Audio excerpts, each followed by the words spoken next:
વાઘોડિયામાં 6 મહિનામાં જ minor canal તૂટી પડી છે। દંખેડા ગામે કેનાલ તૂટતા ખેડૂતોમાં રોષ જોવા મળ્યો।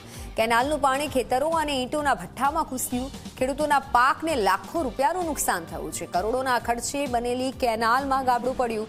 એમએલએ ધર્મેન્દ્રસિંહ વાઘેલાએ મુખ્યમંત્રીને ફરિયાદ કરી હતી। ફરિયાદ છતાં અધિકારીઓએ તપાસ ન કરી હોવાનો આક્ષેપ છે। કેનાલ તૂટ્યાને 5 દિવસ છતાં સમારકામ નથી કરાયું। 5 દિવસ થઈ ગયા છે આ કેનાલ તૂટી તેના, પણ હજી સુધી કોઈ પણ પ્રકારનું સમારકામ નથી કરવામાં આવ્યું। કેનાલમાં મસ્ત મોટું ગાબડું અને કોઈ કામગીરી નથી કરવામાં આવી। અધિકારીઓ તપાસ નથી કરી રહ્યા તેવો આક્ષેપ થઈ રહ્યો છે। સ્થાનિકો આક્ષેપ કરી રહ્યા છે। આ નહેર બાબતે જ્યારે 2 વર્ષથી છેલ્લા બનતી હતી ને તે ઘડી અમે અનેક વખત રજૂઆત કરી છે। એના મટીરિયલને લઈને, એની થિકનેસને લઈને કેટલી વખત રજૂઆત કરી છે, પણ આ પ્રશાસન આ બાબત માનવા તૈયાર નથી। એમના જે એન્જિનિયરો છે એવું કે ભાઈ આ થિકનેસ અને આ મટીરિયલ બધું બરાબર છે।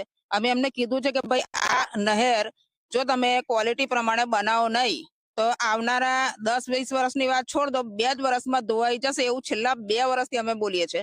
પણ આ નેતાઓએ, આ પ્રશાસને અને સિંચાઈ વિભાગના અધિકારીઓએ કાનમાં ભૂંગળા નાખેલા છે। આ ખેડૂતોની વાત સમજવા તૈયાર જ નથી। એમ આ 4-5 દિવસથી કેનાલ તૂટી છે સાહેબ।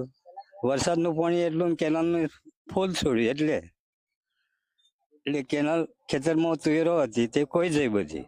આ મારા ખેતરમાં સીધું જીવું ભટ્ટાનમાં, પછી કોતેડી બની વળી જીવું।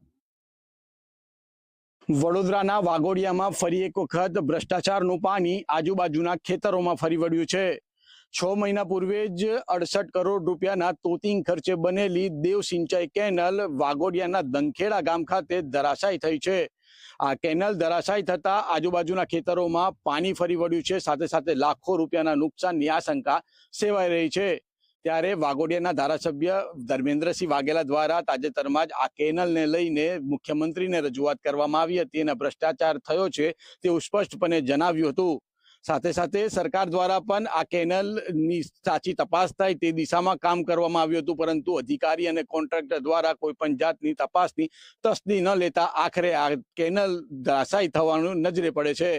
ત્યારે હવે મહત્વની વાત અને મહત્વનો સવાલ આ ઉભો થાય છે કે આજે 5 દિવસ આ કેનાલ તૂટે થઈ ગયા છે, છતાં પણ દેવ સિંચાઈના અધિકારીઓ અહીંયા જોવા સુદ્ધા આવ્યા નથી। સાથે સાથે કોન્ટ્રાક્ટર દ્વારા પણ આ કેનાલનું સમારકામ શરૂ કરવામાં નથી આવ્યું, જેના કારણે આ ખેડૂતોમાં રોષની લાગણી વ્યાપી જવા પામી છે। સહયોગી કેમેરા પર્સન સાથે ચિરાગ દોશી, ઝી મીડિયા, વાઘોડિયા, વડોદરા।